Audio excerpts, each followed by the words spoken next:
Hey there, and welcome to the Think Fitness Life podcast.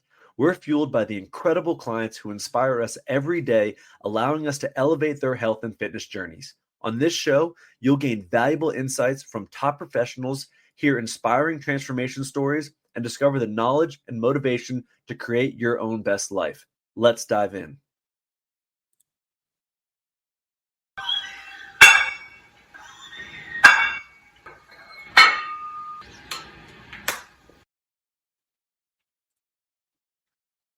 As someone who has continuously used therapy as a way to heal and elevate my personal performance, I know wholeheartedly that you cannot always read the label when you're in the jar. And that's why it's so helpful to have a professional in your corner to talk to. This podcast is sponsored by BetterHelp to provide our listeners with the opportunity to work with a licensed therapist from the comfort of your own home. Receive 10% off your first month when you sign up by going to betterhelp.com/TFL. That's betterhelp.com/T as in think, F as in fitness, L as in life. And remember, you're not alone. There are people out there who can help. Okay. And that a passion for me is people's belief that like 40 is old. Do you know how many women think 40 is old? It's crazy. Yes, I did an interview with a woman who's an influencer who's just turned 40. Several of them 50. They think 50's old, 60's old. My mother at 101. Wow. Go mom. Go mom. The recent research shows we should live to 120 to 140. And Yeah, it's crazy that they're starting to put these numbers out there. I think people are thinking like, whoa, what's going on? But it's like, I do have a natural alternative to Botox and fillers, or I should say neurotoxins and fillers, since that's topical. And that's really kind of my passion now, is that's the fastest growing space in the beauty industry is injectables in your face. Really? yes. So it's but an interesting stat, 59% of people who get injections and men are getting them because they feel like they need to look younger to keep their job. 59% of people who get injectables would rather not. But until now, there hadn't been anything with actual science behind it that's worked. It's pretty cool. That's what I was downloading some of our clinical trials when you Love it. came in to send someone, because it builds collagen in the skin by 1,223%. And I've gotten used to that. And this guy asked me, he's like, do you have like clinicals behind? I'm like, oh yeah, I get why you think it's crazy. That's really what I'm working on. But my passion is healthy longevity. Well, there's a point for combining the two there. Let's start with I'm very curious that you said the Botox, because I got some friends, my wife's some friends that they're running their own Botox injection to, how do I say this nicely? Like probably to make some money on the side. Sure. Because especially like people my wife's age, they're starting to get this stuff done in their early 30s, and it is now spreading like wildfire. And what I've kind of semi-dived into the Botox, how it kind of works is it freezes some of the proteins, and it not freezes, it cuts it. Ron, my husband's a doctor of pharmacology. And when we first started working with, by the way, I was a lifeguard and a swimmer. You saw the swimmer, but not the lifeguard part. And I'm wearing no foundation. I'm not wearing makeup. I'm not using a filter. But I asked him what? I'd never heard of Botox. I'm like, what are the long-term effects? He goes, nerve damage. Yep.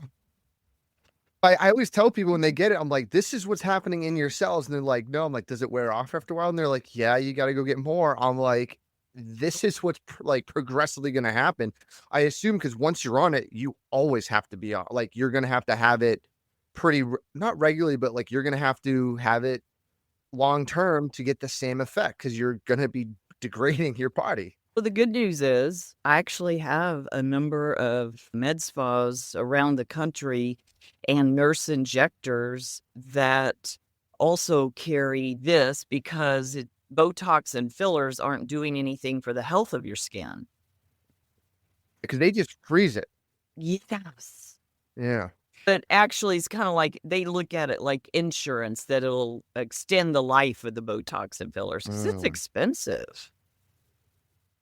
Is it? I mean, I wouldn't know. I've never had it, but Okay, here's the deal. like, what's an injection of 1 round of Botox? What would that? I think average, if you go into ChatGPT, you're looking somewhere around $350 to $400. Holy smokes! But and you can only use it up here and here, and then fillers are here, and they're $700 to $900 here, and you can't use it here. Oh wow! 4 weeks, and then the clinical trials are just crazy. They're crazy in a good way, but fillers are $700 to $900, and microneedling, it's painful.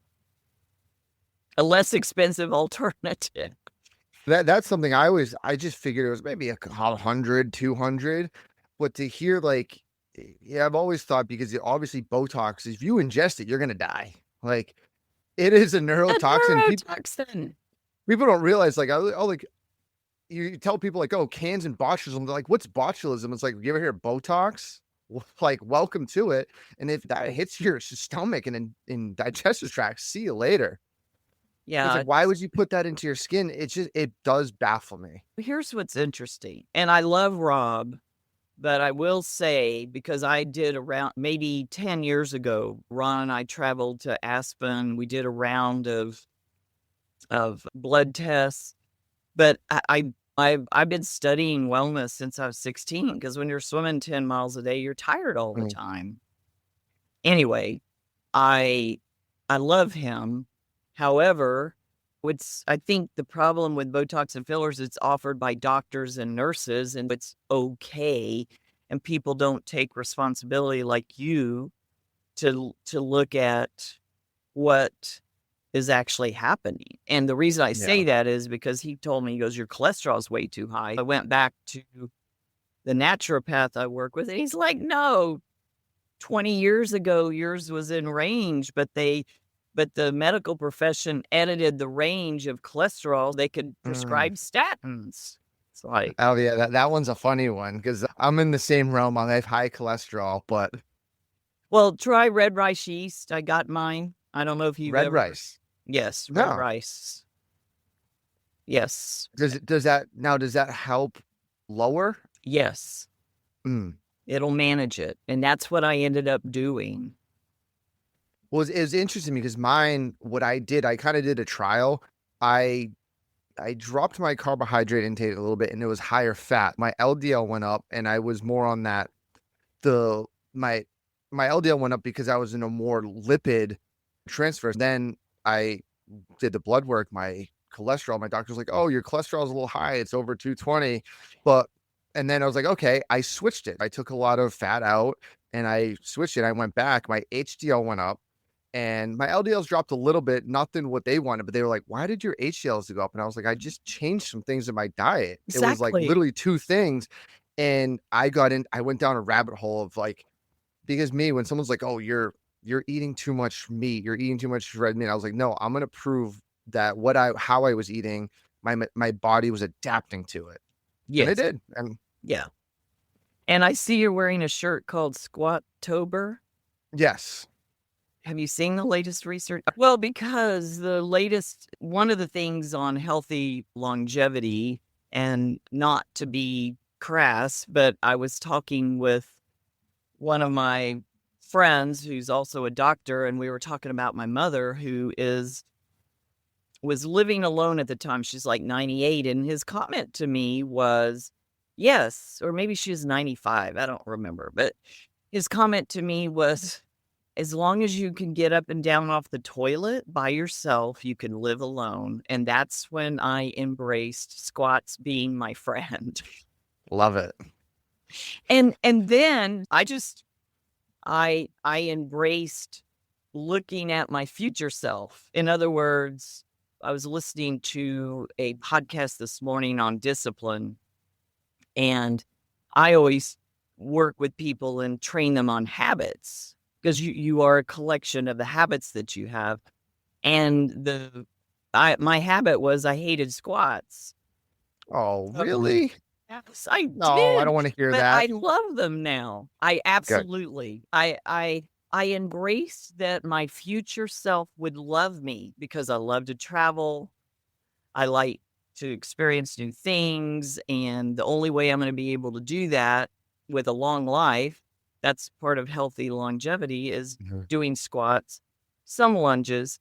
But the latest research on squats, have you seen that? Where I just every hour, if during an 8-hour day, if you every hour roughly, or every 45 to 50 minutes, but I just say every hour because I'm trying to make things easy for people. Mhm. If you get up and do 10 squats, it's like at least 8 times a day, maybe 10. It's the equivalent of walking for 30 minutes. Oh, I would take that all day. Yes. The Now I'm gonna start habit doing this. yeah, the habit is, like, when you get up from your desk or you get up from the couch, just do 10 squats, or even when you get up from dinner, they don't or a meal, they don't have to be, like, full-blown 100% effort, just do them, Mm. and it's Oh, movement, and that actually gosh, I'll have to go back. That research came out earlier this year. it's fascinating how simple some, like, just 8 to 10 squats 8 to 10 times a day, like, gives you that benefit. And it's what does 10 squats take you? Maybe 15 seconds? Like, Yeah. it's not hard to getting people just to realize. Yeah, I'm sure you're the same like me. Like, we like to go into the gym and work out 45 minutes Mhm. to an hour, but some people, they just don't like it.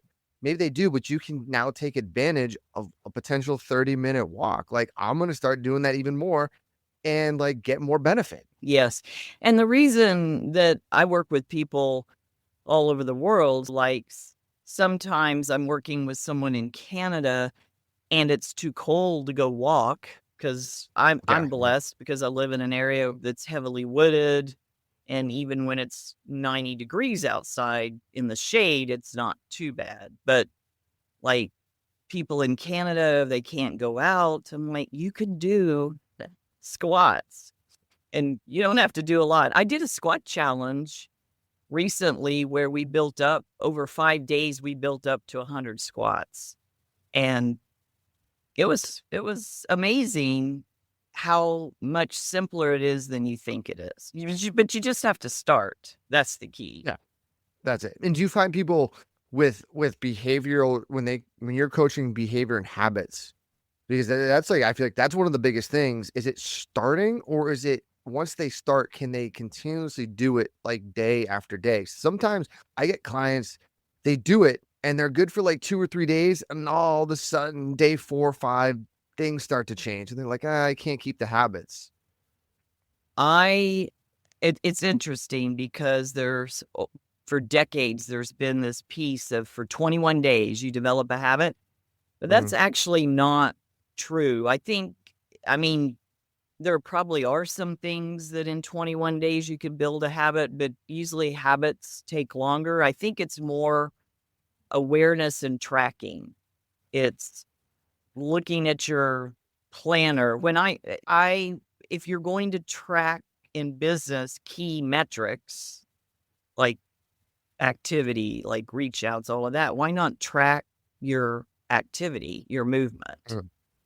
So the other thing, if you could gamify it, is fun for people. I feel really good. I have a private Facebook group called Activate Your Youth, and we do challenges and giveaways, and we have skincare and wellness in there. And one of my high school friends, she joined the group, and we did like a 5 or 7 day challenge on it wasn't 10,000 steps because actually the research shows it's about 7,500 steps. Yeah. And we did that, and she continued it. This was in the spring of 2020. I think we did it in March. I think we did it in February, March, April, sometime around there. And she continued it all summer. And when she did get COVID, she attributed because she is someone who had immune system issues, she attributed that walking to saving her life because she had developed her lungs. That's awesome. And I was like, that's how can you ask for better if you could make a difference in someone's life course. like that? That's why we do what we do. We coach, we train. That's why I like to sit down and do this podcast and listen to people like you talk and get more information, because everyone has a different journey of where they are and what they've kind of seen. And in my journey, I think a lot of people might not be able to resonate with it because I'm very simple. I can get on a habit really quick and I'm like really driven. And I think people, and it's not to their fault, they're just like, that's not them. Getting different views of like, oh, how to change habits, how to do this. That's what helps other people break through, because they might not be in the mindset of me. I think if we step back as humans and look at, because what is discipline? People beat themselves up that they're not disciplined, like you're talking about. But really, we all are disciplined. It's just, what type of discipline do you have? One of the disciplines habits I want to break is staying up too late. My mom was a night owl, and I developed that habit. It's crazy. I don't know why, because I grew up swimming, getting up at 5:30 in the morning, swimming for 2 hours. That's probably why, because I don't want to get up at 5:30 in the morning anymore. And I rebel against that 5 a.m.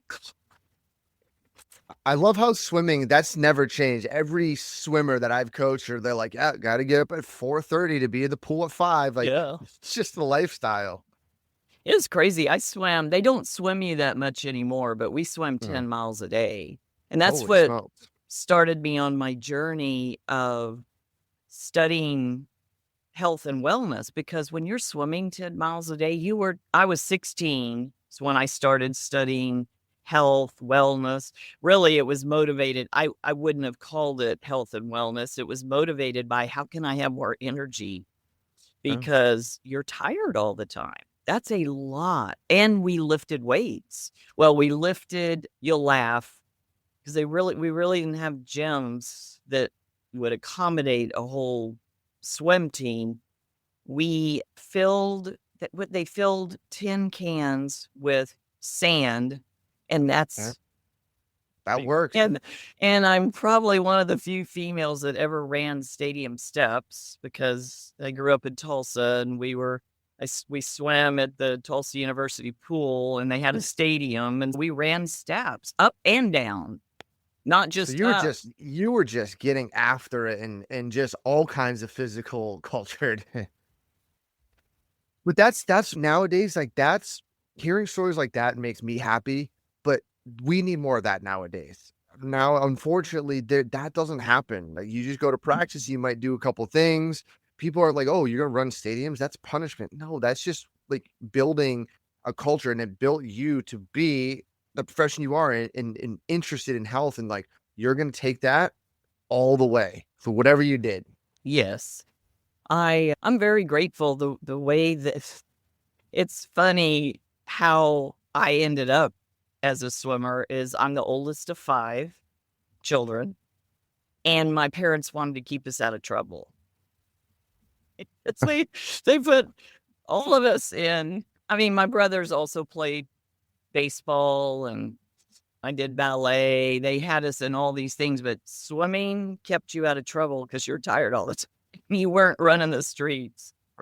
But I'm very grateful for that, Eric, because it taught me about setting goals, about creating habits, because as we started talking about, really, it's what habits can you create that will benefit your future self.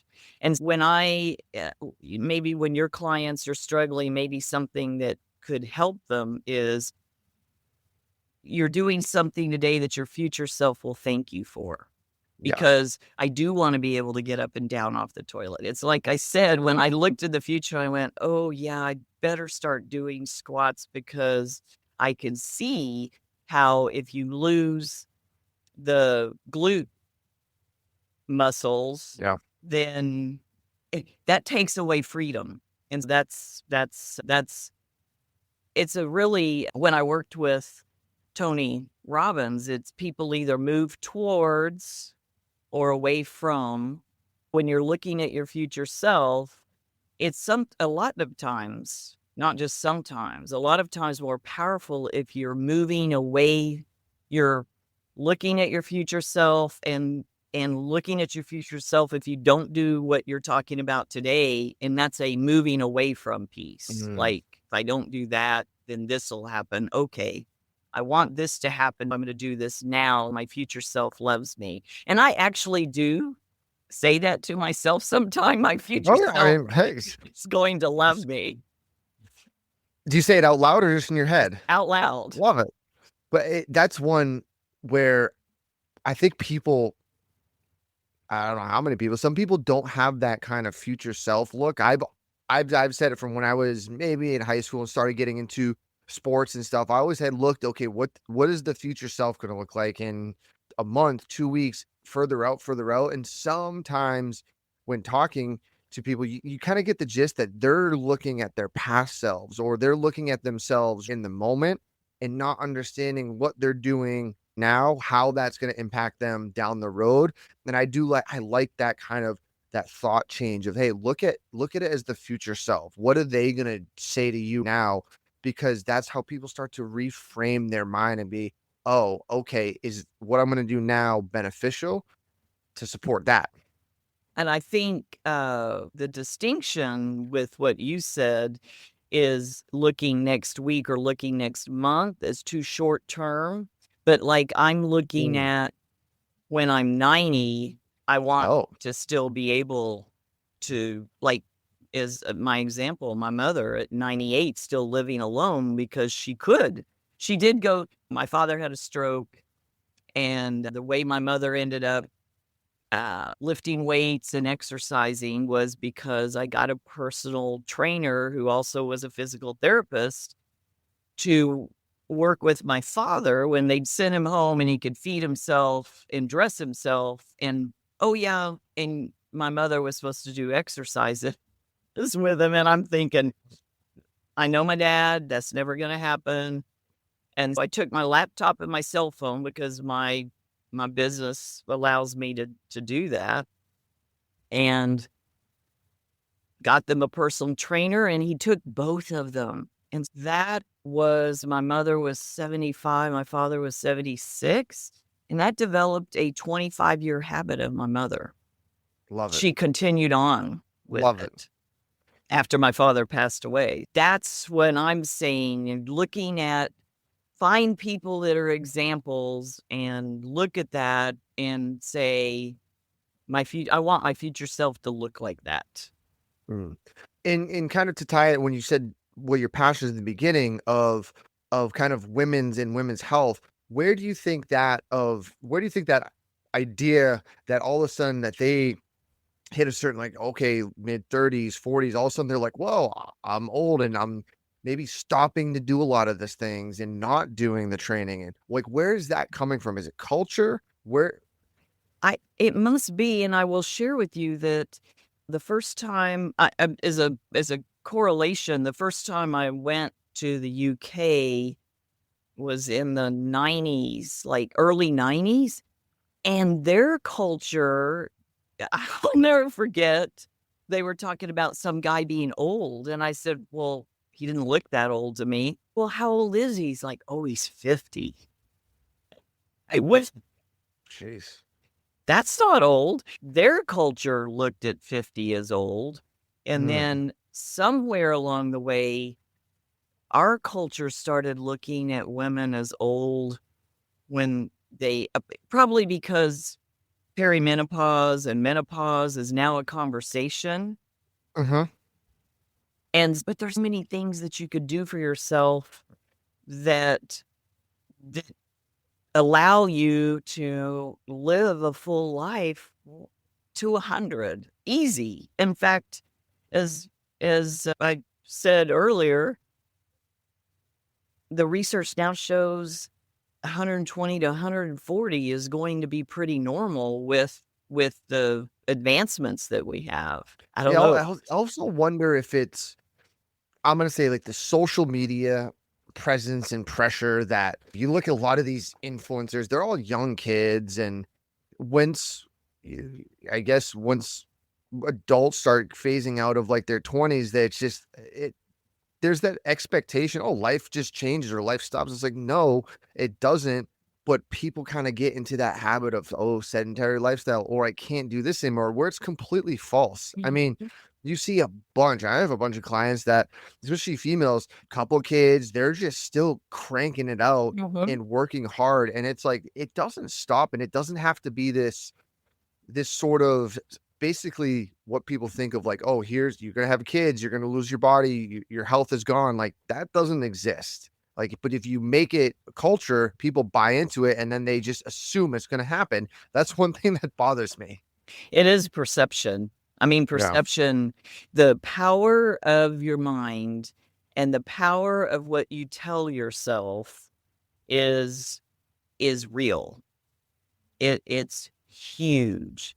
And if you're surrounding yourself with people that believe that 40 is old or 50 is old, or focus on all the things that could go wrong versus all the things that can go, or as I say, one of the things that I've done for decades, I don't know who taught me this or if I just absorbed it from the people I was around, but we're all going to have crazy stuff happen in our life and things that don't go the way we want.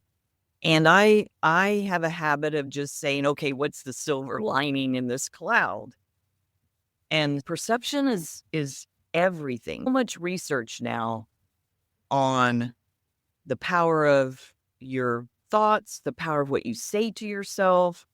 I will tell you that I actually am creating a freebie for my website for the power of how to coach yourself to confidence, because it's the way you talk to yourself in third person, because I'm sure a lot of your clients have that negative self-talk.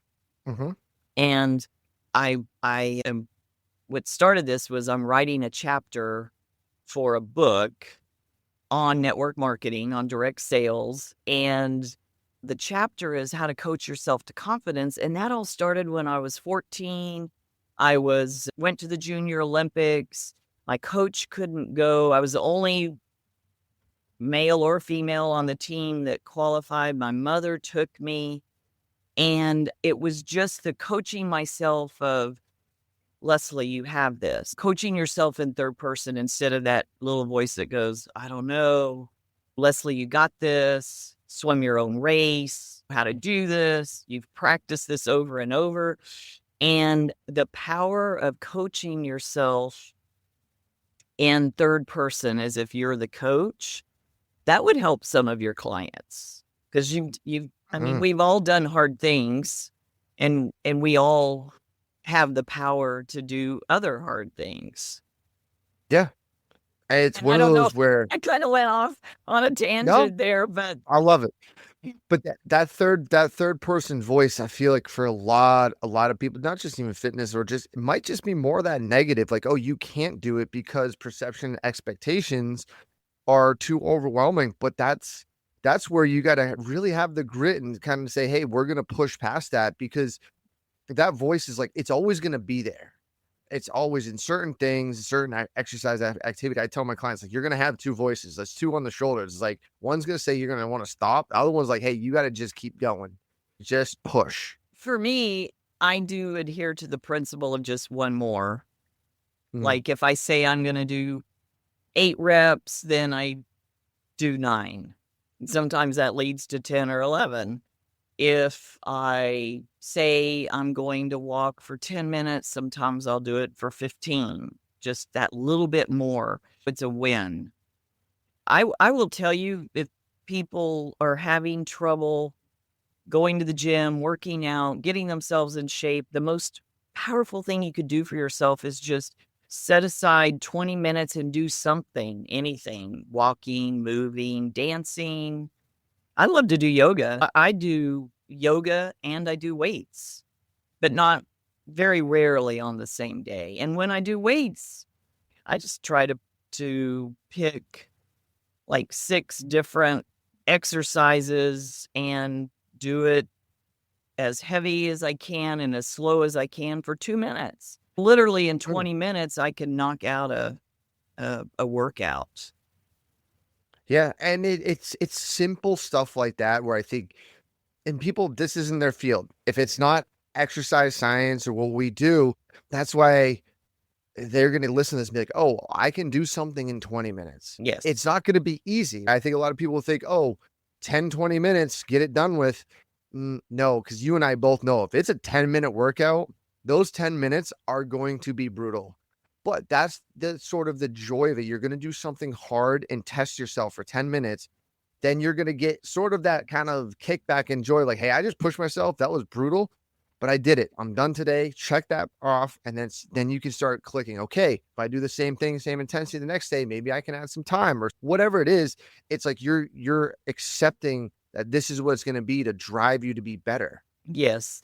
And again, it's something that your future self will love you for, because we all have a future self. I mean, we're aging. My goal is to youthfully age. And that's why I talk about the youthful aging movement, where your future self loves what you're doing today for it, that you could do all the things you love with your family, with friends, with whatever. And I do love to travel. I know I need to be physically able to lift my suitcase, to go up and down steps, to not be concerned about, I mean, if you don't love to travel, I'm trying to think what people could, their future self, if you want the freedom of living alone, then that's, it keeps, or not keeps those alone, but opportunities on your open. own, Yes. not alone. Because how many people you hear say like, oh, once you get older, like oh, this is gonna hurt, that's gonna hurt. Like, yeah, that might happen, but that doesn't stop people. And I think there's that perception yet a word again of, oh, you just need to stop. Like, things just stop after a while, and it's changing. It's progressively changing now that you see more, especially females working out in their 60s and not even doing like Pilates and yoga. They still are, but they're doing strength training. I have clients coming in. I want to learn how to squat heavy and deadlift heavy and strength train. I'm all for it because it keeps them able to do what they like to do. What they like to hike, they like to run, they like to bike, they like to do all those activities. There's the avenue to get there. And sometimes it depends on the class. Sometimes I do my yoga with a weighted vest on. So, how heavy are you going? 20 pounds? No, 5.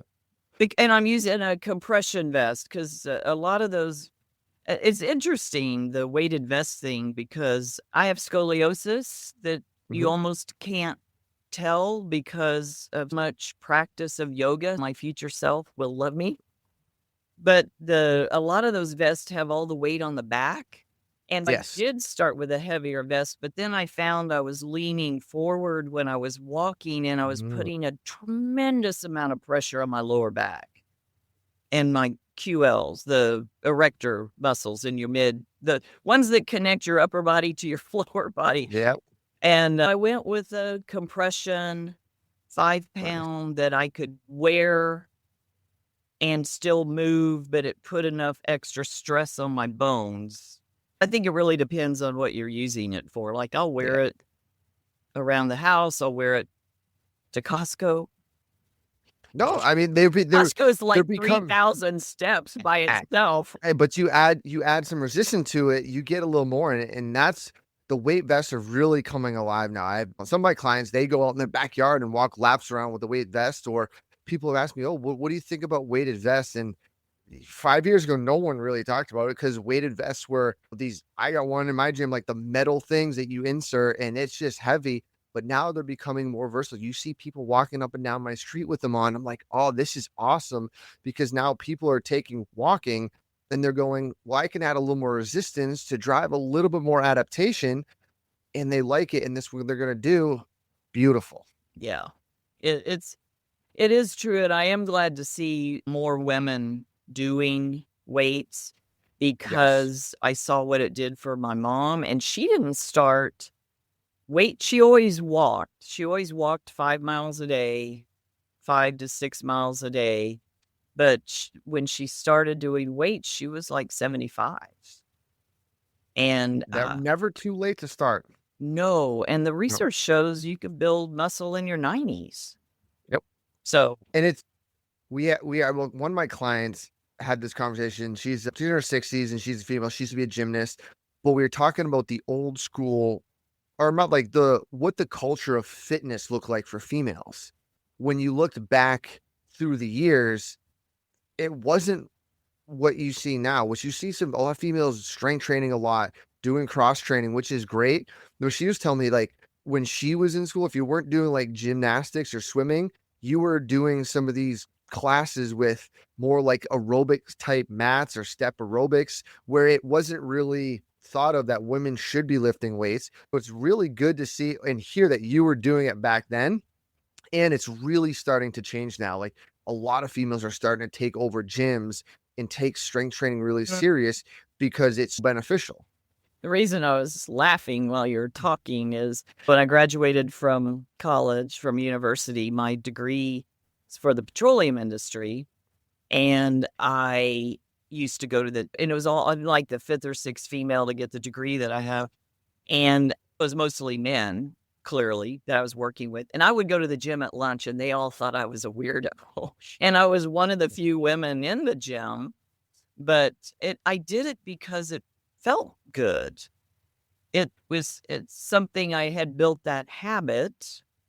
It's not that I was disciplined. It's that I had built the habit of moving, of doing things for, at the time I didn't think about it for my future self. I now, at 70, I realize that for your future self, that's closer than a lot of people think. But yes, they all thought I was a weirdo, but it's okay. How about other women at the time? Did they kind of look at you and were like, what are you doing? This isn't what our workout standard is, or this isn't what I really didn't pay that much attention to what other people thought.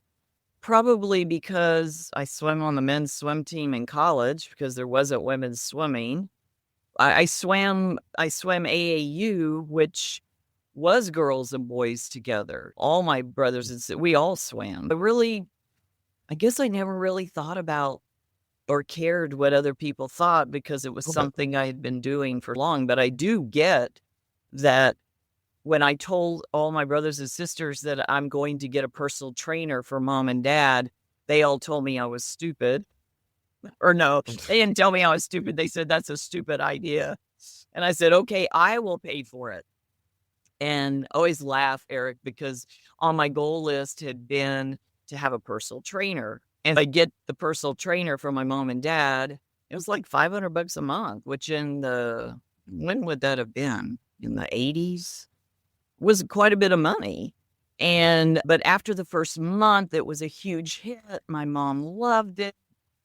And of course, then we all split the cost. It was like that's awesome. $100 a month. And then after my father passed away, she bought a gym membership on her own. I think we gave her one for Christmas, and then she continued on with it. And as a result, like, she was in her 90s. I think one of my sisters posted a picture I had taken of my mom leg pressing. My mom wasn't I'm small boned. She was a little bit bigger boned, but she's leg pressing like 345 pounds. And of course, someone's like, that's Photoshop. Like, I was there. I took the photo. Yeah, because when it comes to those sort of comments, I think people Here, like they don't want to fathom that someone's actually doing that at that age, and they're like, "Well, no, that's fake, and people shouldn't be doing that, and it's not realistic." But when in reality, when we take care of our health and we do the nutritional things, the exercise, and we look forward to our future selves, that's where a lot of people can be, and that's where we want a lot of people to be. Mhm. Yeah, I totally agree. And this culture of the like you said, in the 30s and 40s and 50s of doing injections and fillers and all of that. It's a shame because there are new science. I love that new science has a natural alternative to injectables and fillers Mm. and topical, and that you don't have to put toxins in your face. I get it because I laughed. When I hit somewhere around 55, I laughed and said, "Okay, no amount of good exercise, diet, skincare, nutrition prevents gravity." The drew all that loss of volume, Mhm. etc. I mean, I do collagen, I do clean marine collagen, but Mhm. to have a topical product, which that's my current project, is a topical natural alternative to neurotoxins and fillers. And I understand it. People that think that that's their only choice is to do injections, because after 6 weeks, the results were dramatic for me that I was like, it got me excited because now I look almost as young as I feel. Still Now, saying are you 39. allowed to say what that is, or is that Yeah, still in clinical no, trials so you we can't? just launched it. It's a topical elixir. It's called Neofiller, and you just twist the bottom off it. It's like 2 pumps in the morning, Oh, 2 wow. pumps in the evening, covers your whole face. It goes under a day or a night cream. I What actually I will make available to your listeners. I'll have it in September. Not sure September forward a intelligent facial scan for free Oh, that wow. tells you the areas of your face that you want to work on and gives you recommendations for what you could do. And that's a Now what free that could be a freebie to your listening audience. Awesome. What's in the neo filler? What's It's a plant. the mechanisms of how it helps that skin? Because I think a lot of people will ask, well, Botox does this and freezes that. What is in this product versus someone that you find at CVS that is going to really give you Ah, that difference? yes. It's got 3 different formulas in it. 2 of the formulas are actually from Brazil. Mm. It's plant-based, and it has a biostimulator in it. That's the big thing about microneedling and fillers is it stimulates the collagen production with the fillers like 65% on average over a couple of months. Microneedling is like 400%, but this is 1,223% in clinical Jeez. trials in 90 days. And it's a biostimulator that is plant peptides and plant stem cells.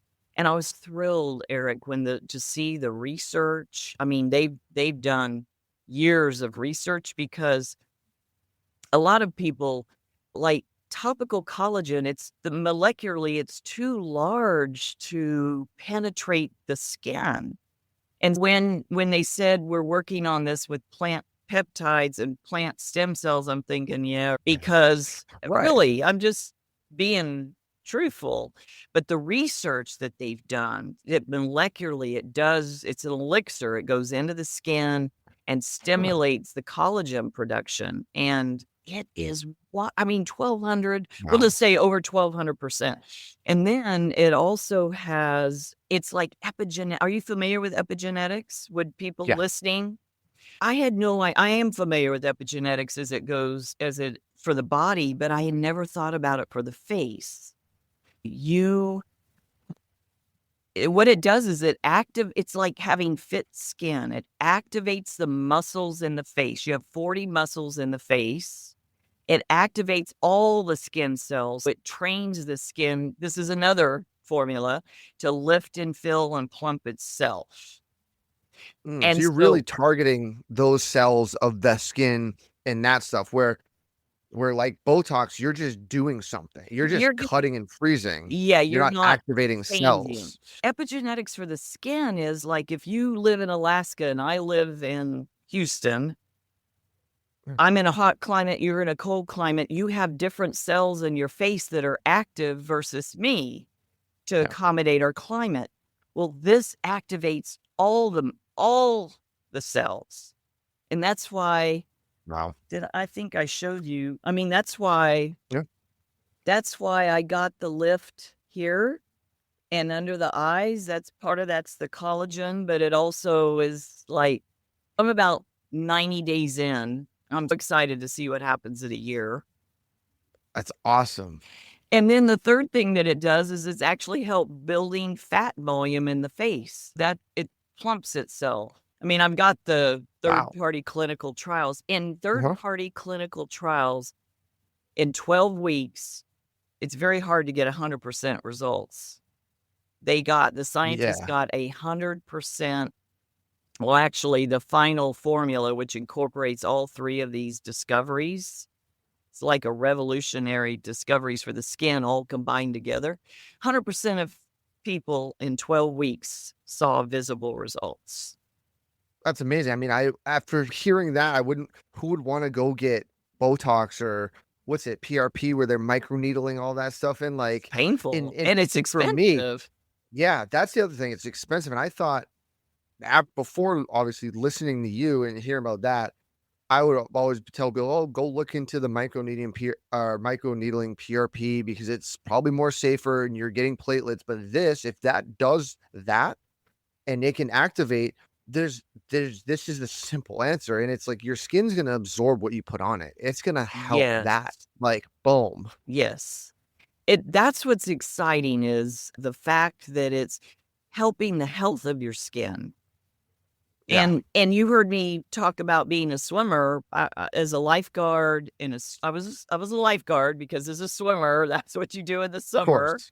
And there was no sunscreen when I was a teenager. I had a lot of discoloration. And because of the day and night cream that I've had for the last 14 years with the same company, it has plant retinol in it, got rid of the discoloration. In fact, you'll laugh. When I renewed my passport a few years ago, because I love to travel, I had like 3 weeks. I had it expedited. And my husband had taken both our passports and photos to the guy that used to work at the State Department. And when he looked at my photo, he said, I need a current photo of your wife. And Ron, it was funny because I know it, like when things like he's like, we did this yesterday. Is that not soon enough? And then when I went to pick it, when they were ready, I said, please grab my passport because he was going to drive down. He said, no, they told me they want to see you in person. Wow. They didn't believe They didn't believe it. Current photo because nobody looks the same or younger after 10 years. I was like, nice. But that's the stuff you want to hear because and here's where I get on my like soapbox a little bit with these products that are claiming they do stuff. But you look at the ingredients, and a lot of them are just chemicals that are xenoestrogens and destroying the skin, and your skin absorbs this stuff. And I mean, I go to the point even to where I'm talking like body wash, shampoos. I try to eliminate everything that's unless it's all natural, like getting rid of that because the skin absorbs it. And I think people really need to understand that. Be very careful of the ingredients of some of these claims of this year generic, what some of these lip gloss are going to do with potential, it's going to look more fillers, but they're damaging your skin. Yes. A lot more things like you're coming out with these peptides that are rejuvenating your skin. Yes. And you make a good point because I've been a skincare snob for decades. simply because I had so much sun damage and was looking for clean. And the challenge that we've had on the market is you had performance products for skin with a ton of chemicals, and then clean products with no performance, no results. Mm. Ours is clean meets performance. It's all the And that's things free. And where that industry's going. That's what we want, what the people want, to stay healthy and to actually get those results. And it's, like you said, it's plant peptides. A lot of this stuff comes from the earth, comes from these plants. That's like, now we're starting to take advantage of it. Yeah, it might be a little bit more, maybe expensive, or the process to get it, but it's worth it. It's not just like a quick chemical that you can sell for $9.99 on CVS. And it's interesting because one of the plants that they're extracting from is thyme. And I was like, Oh, where'd that come from? The wow. fact that the group in Brazil has like 40 scientists on their staff. And actually, the day and night cream has a patented ingredient from Princeton University, Signum Bioscience. They have 40 plus scientists on staff. We have the exclusive rights. I have done a lot of research, a lot of study. It's been a lifelong, well, since I was 16. You want to know what they were giving us when I was 16 for energy? Some of your audience will go, what is that? They were giving us Geritol. Do you even know what that? I've It's heard like, of what it. What is it? I know. I'm really what- dating myself. It was an iron supplement for old people, geriatrics, for energy. It's like, was it cream? Was it liquid. pill? Was it Liquid. powder? A liquid. Liquid. Oh, okay. You drank it. I went through a phase, especially when I was working with Tony Robbins, because there wasn't anything called vegan. It was really just vegetarian. And I went through probably 25 years as just a vegetarian, very little dairy, close to what people would call vegan. I didn't show up with any iron deficiency till my mid 40s. Oh, wow. Wow, there you go. I was like, thank you, God. Here's the silver lining in all of that, is it carried me through various different health phases all the way to my 40s, not needing any extra iron because You already had it. Yes. That's awesome.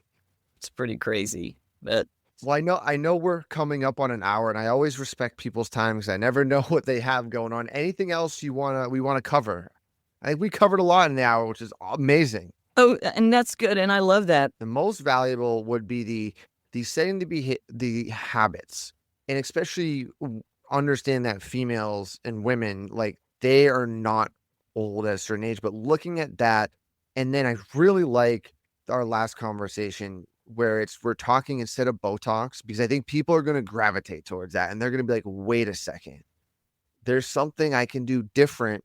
And let's say younger kids that are in their late 20s, that they're starting to hear about this on social media. Oh, you got to do Botox. You have to go to this health spa.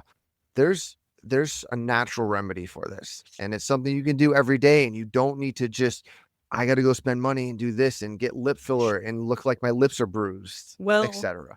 As far as Botox and fillers go, I think what happens is people start with, oh, let's do a little bit here and a little bit here, and then it's a little more and a little more, and then you have the end result of some of these celebrities. I mean, we have an example of too much of a good thing. I don't know that it's a good thing, but the end result of what can happen. I love that science is moving. There's many discoveries, and to have this is the first natural alternative to neurotoxins and fillers, and it is revolutionary. It really is. The epigenetics for the face, it's like for people that like working out, it's like fit skin, because you're training the muscles in your face to lift and fill and plump themselves, which on their own. And the before and after photos, if anyone wants to connect with me at lesliehocker.com, I'm happy to get some info out. You just have to give me your name and email, but it works on the neck, and you can't Botox or fillers on the neck. So I think that's what's going to get people, that when you said there's a natural alternative to neurotoxins, that's what's going to get people interested. Mhm. And then you said, where can people find you? Have Instagram? I have know you got your Instagram. website. I do have Instagram. I'm on Facebook also as Leslie Hocker. I'm on Instagram as Leslie_Hocker.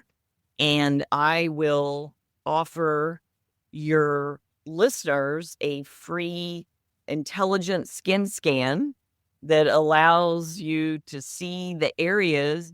It gives you a report that allows you could do it online, that allows you to see the areas that you have issues with, that you could help do something to help you look your best. That's awesome. And is that at, what website is that at? I got learn some new things, and I hope our audience will take this and learn from it. And people who are using Botox and doing all this stuff, they're going to realize that they can do much better for their health and skin. Mm-hmm. I would say the number one thing that you could do for the health of your skin is to drink water, and your health of your body is to drink 20 ounces, 16 to 24 ounces. I try to do 20 to 24 ounces of water when you get up first thing in the morning, with a little bit of Celtic salt in it. Your cells absorb the water. They actually take in the water, and that will help the health of your skin. It's the Love it. most inexpensive, free thing you can do, and your body will love you, because when you're sleeping at night, your blood thickens and you need to dilute it with liquid in the morning. Matt Gluckman and Eric Menchie here from Think Fitness Life. Our entire careers have been dedicated to fitness, particularly how the mind helps the body. We've been around gyms and nutrition strategies for 25 plus years collectively, and nothing harms or helps better than your own mind, untrained or trained. Pushing beyond your limits, overcoming whatever's thrown your way, and making the decision to show up day in and day out as a lifestyle takes more soul than sand. And what I mean by that is when you can get your mindset and heart leading you consistently in the direction of your goals and dreams, well, it's just a matter of time before you have the performance, physique, or quality of life you're yearning for. See, your thoughts will stem from your beliefs, which will then lead you to action, which develop into your behavior and ultimately lead you to results. It's really that simple. Our process takes time, and it takes open communication. It's amazing what pops up along the fitness journey to betterment, and we can be there every step of the way. To learn more or apply for coaching, visit www.thinkfitnesslife.com. Start recreating your life today.